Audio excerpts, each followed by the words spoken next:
"You uneducated old geezer. Try giving a speech in Chinese." Robert shouted at me as if he was making me do some kind of punishment game. The new hires around us looked shocked by Robert's attitude, waiting for my reaction with stunned expressions.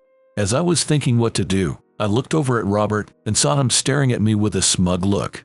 "This job needs dealing with folks overseas, but you can't even speak Chinese, can you? An old fossil like you doesn't have a chance of beating me." Robert's sneering attitude finally pushed me to my limit. If I just let him keep talking trash, it would be a shock to the employees who look up to me. "All right then. As your senior, I will show you how it's done." Saying that, I walked up to the stage. Robert was trying hard not to laugh, eagerly waiting for me to mess up. It seems this young fellow, who has had everything go his way, needs a reality check. I could easily imagine Mr. Cocky here falling flat on his face in a few days. "My name is John Smith. I'm 65 now, and I am working as a sales manager for the company after being rehired. By sales, I mean I am more like support staff, training the sales team and giving advice, not actually going out in the field. I was planning to retire, but working at this company gives my life meaning, so I chose to be rehired. The company I work for deals a lot with overseas business and has grown big enough to be called a major corporation. The company also asked me to stay on if possible, so that is why I am still working. They asked me to pass on the experience and knowledge I have gained over my years in sales to the other employees. My wife and grown kids understand my thinking, and I was living a pretty good life. But that life is coming to an end this year. When the leaves started to change in the fall, my last new recruit joined the team. As I was working with mixed feelings of sadness and determination to see things through to the end, Sarah from Sales Admin called out to me. "Mr. Smith, I have brought the documents for Robert, the intern who will be joining sales tomorrow." She handed me a few pages as she said this. "Our company has interns do a week of job training before the official start date." "Thanks, Sarah. So this is the new hire, Robert." I look over the papers she gave me. "He graduated from Harvard, huh? Must be a real smart cookie." The resume said he graduated from Harvard. To me, anyone who has pursued higher education deserves respect, no matter how much younger they are. That is because I figure someone who took school seriously is more admirable than my younger self, who barely bothered with high school. I am forever grateful to my old bosses who were kind enough to take me in despite that. I was determined to do whatever I could to contribute to this company in my own way. So he will be my last new hire. I will make sure to train him up right and turn him into a top-notch sales representative. Giving myself a pep talk, I start preparing for the training. At this point, I had no idea that this intern was going to be trouble, and this was just the start of a hellish week. The next morning at the staff meeting, the intern was standing next to the CEO. His hair was neatly styled, and he was wearing a crisp suit, grinning at us. "This here is Robert Johnson, who will be joining sales as an intern starting today. Since he has not officially started yet, please be kind to him, everyone." When the CEO said that, Robert greeted us. "I am Robert, Harvard grad. I can do anything, so do not look down on me too much, okay?" Is that really what you would call a greeting? Thinking that to myself, I still clapped to welcome him. Following my lead, the other employees started clapping too. When work started, I went over to greet Robert. "I am John Smith, and I will be in charge of your training and acting as your advisor starting today. If there is anything you do not understand, come ask me right away." When I greeted him politely, Robert's eyes widened and he let out a big sigh before saying, "Huh? You can do sales. Sales should be done by more energetic young people, right? What am I supposed to learn from an old guy like you?" He responded so rudely that even Sarah sitting next to me was shocked. "I have been working at this company for over 40 years, so I think I can help you with any problems right away. Nice to meet you again." Seeing that I was not hurt at all by being looked down upon, Robert glared at me resentfully, but he quickly opened his mouth again. "I only want to be educated by elite college graduates. I believe I cannot perform well unless it is someone with academic credentials that can keep up with my Harvard-educated mind." He said this with an expression that showed no awareness that he was being rude. For Robert, academic background seems to be a criterion for selecting people. Unfortunately, Since I did not go to college, I cannot fulfill his wish. Which university did you graduate from?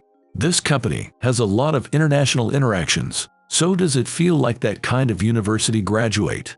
While receiving Robert's discriminating gaze, I talked about my academic background. I did not go to university and joined this company after graduating high school, so I cannot meet your expectations. When I honestly said that, Robert burst out laughing loudly. High school graduate. This company is making fun of me. There is nothing to learn from such a stupid old man. I was stunned by Robert's words. This company has several foreign employees who came here after graduating from high school overseas. Education may be important, but it is unacceptable to ridicule others to this extent. You can make fun of me, but please stop belittling other employees. What is important in professional life is consideration for others. Robert, who did not seem convinced by my words, was working with a dissatisfied expression on his face. A few days after the internship started, when I returned to the department after finishing a meeting, I came upon a scene where Robert was yelling at Sarah loudly. I could make this kind of document much more perfectly. I do not want to work with documents made by a stupid old lady. Saying that, Robert started shredding the printed documents. Robert, what on earth are you doing? Those documents were made especially for you. Robert was surprised by my sudden appearance, but he quickly became grumpy and sat down at his desk. The documents made by that middle school graduate old lady were so sloppy even a monkey could write them. I guess it cannot be helped that she cannot keep up with my Harvard-educated mind. There is nothing to learn from a clerk. Hearing Robert's words, Sarah looked like she was about to cry. It is true that Sarah has been working for this company since graduating from middle school. However, the reason she has lasted so long is because of her quick work and kind heart that allows her to converse equally with foreign employees. I cannot tolerate such an employee being insulted by a newcomer who just arrived. Your Harvard degree may be a great achievement for you, but that does not mean you can insult people. However, even after hearing my words, Robert showed no sign of remorse and snorted at me and Sarah. Huh? There is no reason for me to be lectured by someone who could not even go to a proper university and is still working as an old geezer because he has no money. His insulting words do not stop. I felt it was pointless to argue back anymore. Furthermore, Robert laughs loudly and adds insult to injury. If you want to lecture me, come chalk when you have the brains to keep up with a Harvard graduate, okay? You stupid poor people. Realizing that other employees were watching our argument, Robert glared at them too, spat out those words triumphantly, and went somewhere. I also think that graduating from Harvard is indeed amazing and a background to be proud of. However, it is too strange to insult people and behave so arrogantly like this. Thinking so, while comforting the saddened Sarah, I was considering how to educate Robert from now on. And on the day he officially became an employee of this company, an unbelievable incident occurred. After safely completing his one-week internship period, I was attending the entrance ceremony. The venue was filled with new employees excited about their future and executives from overseas branches. There were also familiar faces participating, and many of them came to give me updates or greet me from the other side. Robert kept glaring at me with a dissatisfied face throughout this. The entrance ceremony proceeded without any problems, and at the end, words were to be given from the new employees. The person chosen to read those words was none other than Robert. Indeed, I had heard that Robert, being a Harvard graduate, had made a good impression in the interview. He is what you would call a promising new hire. Robert glanced at me with a smirk as he stood before all the employees and started saying outrageous things. I am an ultra-elite employee. What I learned from this internship is that people without academic credentials have to work even when they are old. Looking at me mockingly, Robert had a condescending look that was unthinkable for a new employee. Robert continued talking, interrupting the murmuring voices of the people. My educators were a useless old man who only graduated high school and a stupid old lady who only finished middle school. From now on, I will prove that I can do the job without these people. Everyone was stunned by Robert's figure laughing loudly. Robert probably does not realize he is saying something terrible right now. As I stood there dumbfounded, Robert approached me. Then he said this to me. You uneducated old geezer. Try giving a speech in Chinese. It seemed Robert was planning to call me out, a high school graduate, to show off his own competence and mock me. The other new employees were stunned by Robert's bad attitude, but they seemed to be waiting for my reaction. As I was thinking about what to do next, Robert, apparently irritated that I was not coming forward quickly enough, started taunting loudly. "This job needs dealing with overseas, but you cannot speak Chinese, can you? An old fossil like you does not have a chance of beating me." With these words, I finally reached my limit of patience. "All right then. As your senior, I will show you how it is done." I slowly stood up and walked towards where Robert was standing. Until now, I had overlooked his attitude of mocking academic background and age. But after being insulted repeatedly, I cannot overlook it anymore. I decided to teach this highly educated man an important lesson about being a professional. "Allow me to introduce myself. I am John from the sales support department." As he said, I joined this company after graduating from high school. With a serious expression, I addressed the new employees with words of welcome and preparation for professional life. My words seemed to resonate, as all the new employees except Robert were listening intently, with serious expressions. Robert, listening to my speech next to me, had a dissatisfied look on his face. He probably thought the other new employees would laugh and mock me too. However, they applauded after listening to my speech. Thinking this was not enough payback, I took a certain action. After finishing my speech in English, I continued to say the same content in Chinese, French, and Spanish. I was aware that among the newly hired employees, there were some who still found English difficult. This seemed unexpected for Robert too, as he stared at me with wide eyes. "Huh? How can you speak so many languages? An incompetent high school graduate should not be able to speak fluently like that." To Robert, who still seemed unconvinced, I decided to talk in detail about my high school life back then. It is true that I joined this company after graduating from high school, but I never said it was an English high school. Back then, I went to a Chinese high school and spent most of my time hanging out with all sorts of people. Hearing this, Robert seemed too surprised to speak. Looking back, it is nostalgic. Even if I could not study well like you, Robert, I studied abroad from high school to learn about interacting with people. The other new employees listened to my story about studying abroad with sparkling eyes. However, Robert interrupted loudly with a dissatisfied face. "What do you mean you went to a Chinese high school? I was such an excellent student that I could debate on equal terms with overseas professors in university. Do not lump us together." Robert seems desperate to look down on me no matter what. To Robert, he continues with this attitude. I retort sharply. "I see. So you have enough Chinese skills to converse with professors.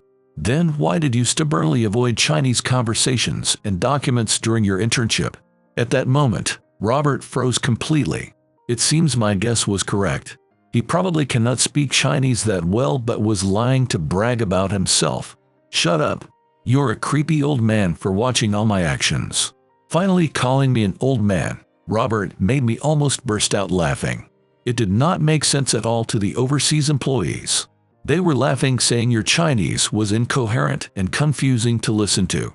As Robert turned red and looked down, chuckling laughter echoed from the other employees. As I had finished my greetings and was about to give a closing remark, Robert suddenly grabbed my collar forcefully. Surprised by this sudden action, both I and the other employees all froze. Robert shouted at me with a demonic expression. "Do you enjoy making a fool of me? You high school graduate bragging old man. I have overwhelmingly more money, education, and culture than you, so don't you dare look down on me." The venue was filled with confusion and tension at Robert's behavior, unimaginable from his interview or first impression. For him, academic background seems to be almost like a curse word. I tried to calmly stop him, but at that moment, someone called out to Robert. Well, looks like we have quite a rowdy new hire here, John." The person approaching us was my old friend, Michael Hill. We have known each other since we were both new hires, and now he is the most important person to me in my work life. Michael approached Robert with a smile and gently patted his shoulder. "You must be Robert, right? It is good to see you again. Though I never imagined our reunion would be like this." Even hearing Michael's calm voice, Robert's anger did not subside. Huh? Who is this old man? I don't know any dirty old man with a beard like you. Robert's words caused a great stir in the venue. One new employee even looked at Robert with an expression of disbelief. Huh? Why are you all making those faces? Did I do something wrong? The moment Robert said that, the CEO came striding towards us from the back of the venue, raising his voice. Robert, are you aware that you just showed extremely disrespectful behavior towards this gentleman? Mr. Hill, I sincerely apologize for our new employee's terribly rude behavior. Huh? Robert was completely intimidated by the CEO's transformation from his usual calm demeanor. While the CEO was deeply apologizing to Michael, I explained to Robert about Michael. He is the CEO of a Chinese company.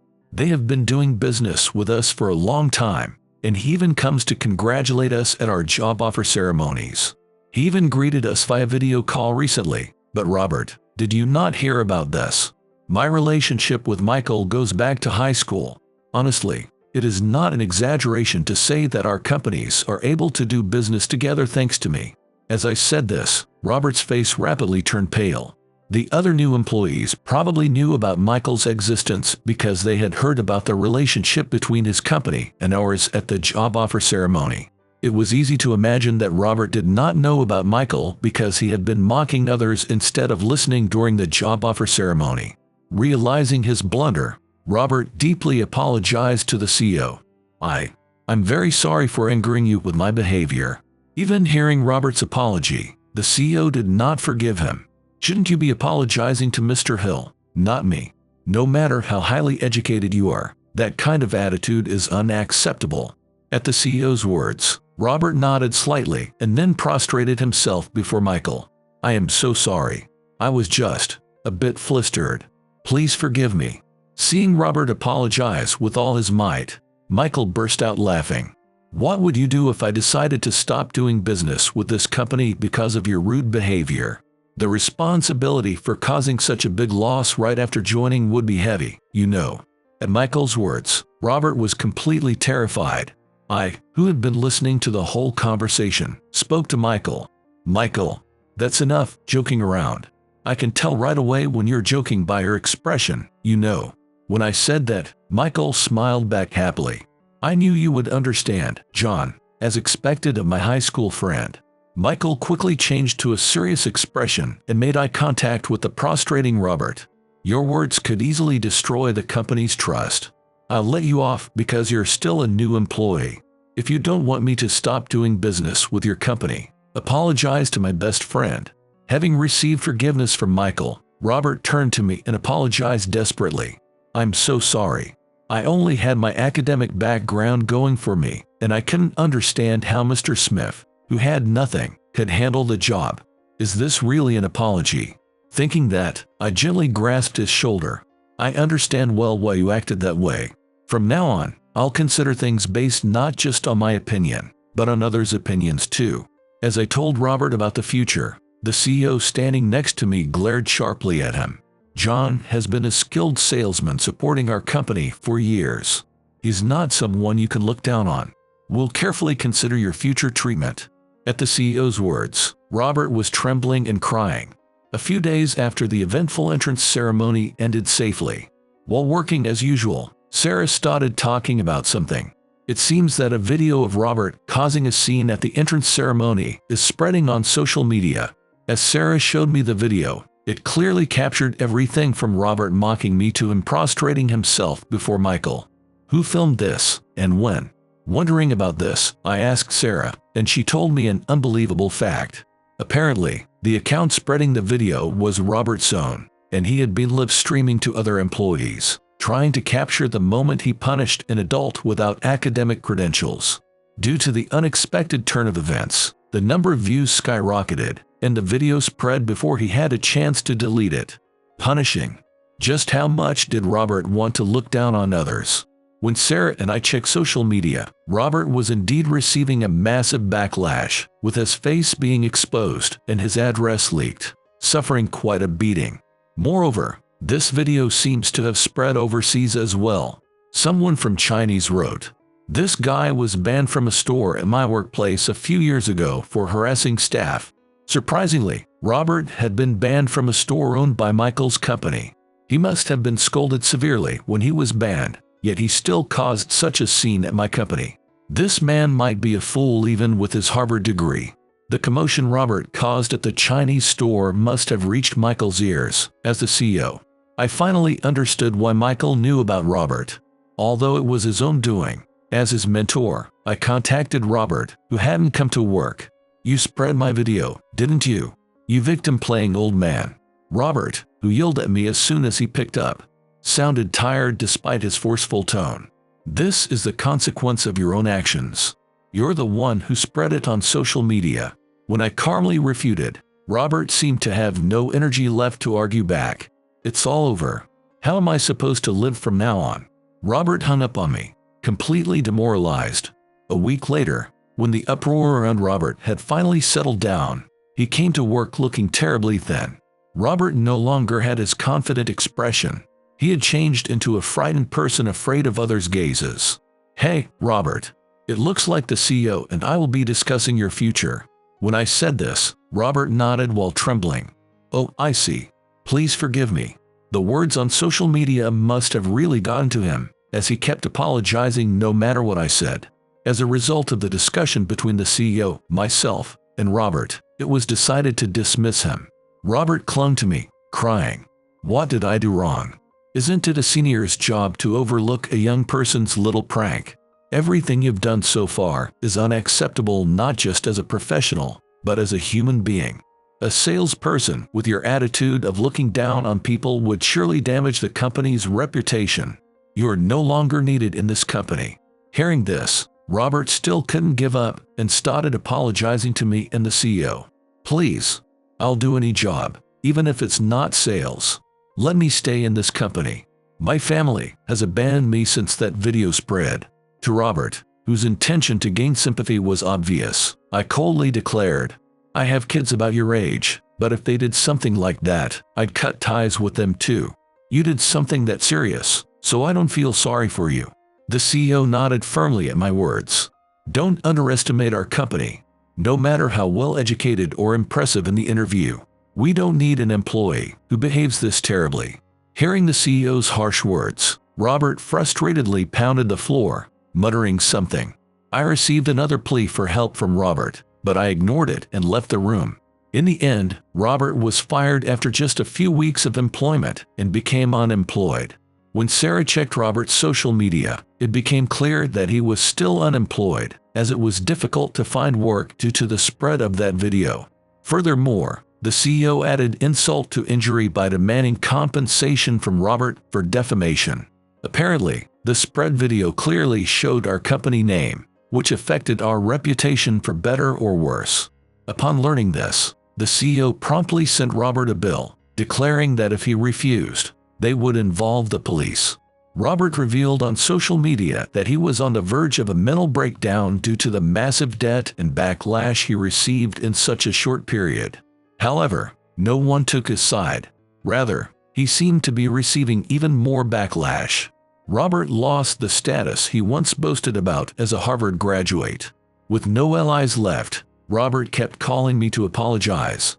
We had exchanged contact information during his internship, so it ended up like this at the very end. However, Sarah taught me about the call blocking feature, which I immediately implemented, and after that, the calls stopped coming. Even if Robert tried to contact me through other means, I have no intention of engaging with him or forgiving him. I've decided that unless he takes a hard look at his own words and actions, he won't be able to grow as a person. I've heard rumors that he's now working a live-in job somewhere where no one knows him. I never imagined someone so obsessed with academic credentials could fall this far. After all that happened at the entrance ceremony, my job responsibilities changed a bit. Before, I was supporting the sales team, but now I'm supporting new employees.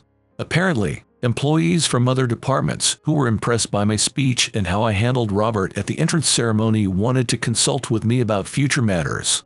As for me, I was willing to take on any job that meant being useful to the company, so I accepted this new role without hesitation. Now, my main work involves counseling many new employees and teaching Chinese to staff going on overseas sales trips. I often receive words of gratitude from employees from abroad, saying they feel reassured having someone like me who is kind and proficient in languages at the company. My friendship with Michael, who lectured Robert, has deepened since that incident. We've promised that when we both retire, we'll drink some good whiskey in China and reminisce about our work memories.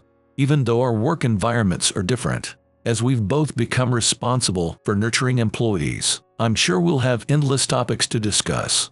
It looks like your last year will be busy, but I'm glad to see you enjoying it, Mr. Smith, Sarah said to me, making me smile inadvertently. In this final year of my professional life, I'm spending each day happily watching over the new employees, with a sense of gratitude towards the company.